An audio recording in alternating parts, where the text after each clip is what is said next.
What's up, everybody? Josh here with Cracker Fab Motorsports. Today we have our Bronco here that's going to be turned into the 4600 car. So it is finally time to start the build on it. Been dragging our feet a little bit trying to get the new shop done, so we can start the build in there in a nice clean shop. So it is finally time. We've been collecting parts and have a lot of the parts ready to go, so now we're ready to tear her down and get it going.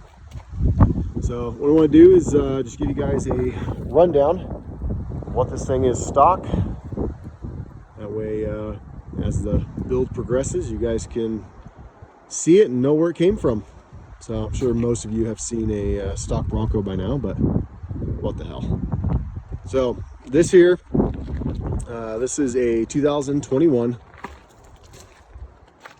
Bronco with the 2.3 liter EcoBoost. So with that, you're probably asking why we went with the 4-cylinder. Well, it was available, and the 2.3 liter only makes, I think it was 30 less horsepower and a little bit more than that, less torque. So I think with some tuning, maybe a bigger turbo, we'll see. We can get that power back, and 4-cylinder is quite a bit lighter, and there's a lot more room in the engine bay for all of our steering upgrades and shocks and all that good stuff. So we're excited to give her to go, because even in stock form, how it sits now, it still makes way more horsepower than the old ZJ did, even with a built 4.7 stroker. So we are pretty damn excited to get going on this platform. So when we got it, it had, I think, like 146 miles on it or something. So there was still plastic on the seats and on the steering wheel. So it's kind of going to be a little weird tearing this thing apart, since it's brand new. A little different there, but we're gonna do it, and it's gonna be badass. So still got our stuff back here from Rubicon, our Rome cooler and case, but you can see back here, we pulled the rear seats out, but there's plenty of room back here for fuel cell, spare tire, all that. Definitely have a little carnage from the Rubicon. We beat on her pretty hard, and it was pretty successful. So we got the exhaust is all knocked loose and bent, but that's going anyway, because who keeps a stock exhaust on a race car? So the only thing we've done since we got it, we dropped it off with ADS. They did their full bolt-in coilover setup on there. So we got to we were lucky enough to test that for them and get that all prototyped. So all that will be coming off when we get all the chromoly A-arms on the portals. We'll have all different shocks for the race setup. But the only thing other than the shocks is we did some Dirty Life Enigma Pro beadlocks wrapped in the Falcon ATs. Really great combo, drives really nice down the road, and yeah, you would think that the ATs wouldn't be as good as the MTs while wheeling, but man, we had this thing all over Moab and Rubicon, and man, they are grippy. So we'll take a look here at the engine, and then we'll put her on the lift and we'll look at all the carnage underneath. All right, here she is. Big old 2.3 EcoBoost in all her glory.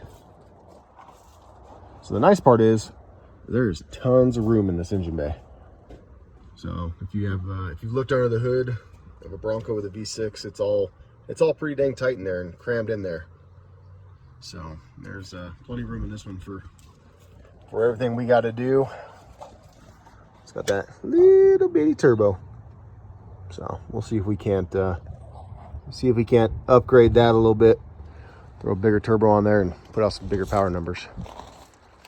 All right, let's throw her on the lift. All right, got her up on the lift. You can see the exhaust I was talking about. It is a little wonky, but other than that, she fared pretty good. We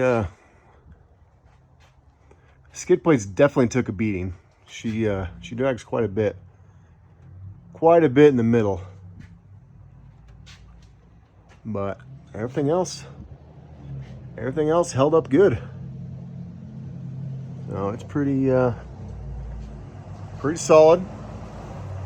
The front skid plate is definitely a little different shape than what it was stock. But so we're actually got on the lift right now to pull the T-case off.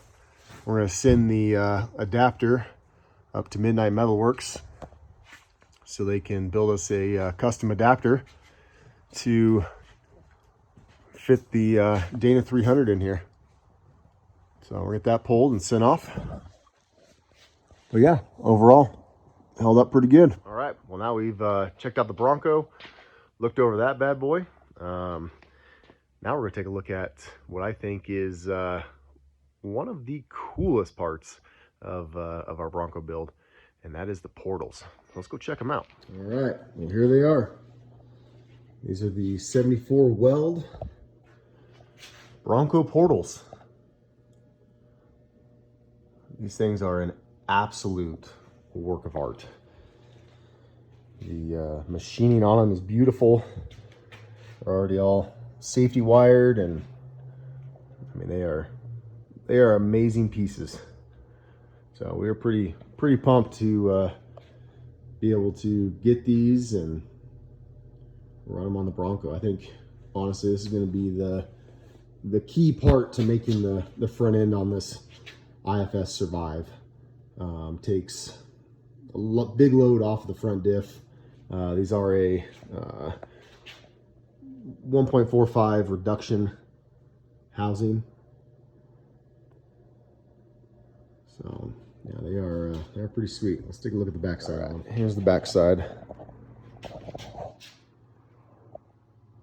They are 40 spline. You got the mounts already on it for the big six piston Willwood calipers. Pretty sweet. All right, well I hope you guys liked the video. We will be doing these throughout the build with a lot more as the build goes on, as we start getting it tore apart. We got a lot of videos, a lot of picture for you guys to check out. It's going to be pretty sweet. So let us know down in the comments if you guys have any questions about it or want to know any more information, and we'll do our best to get it to you. Have a good one.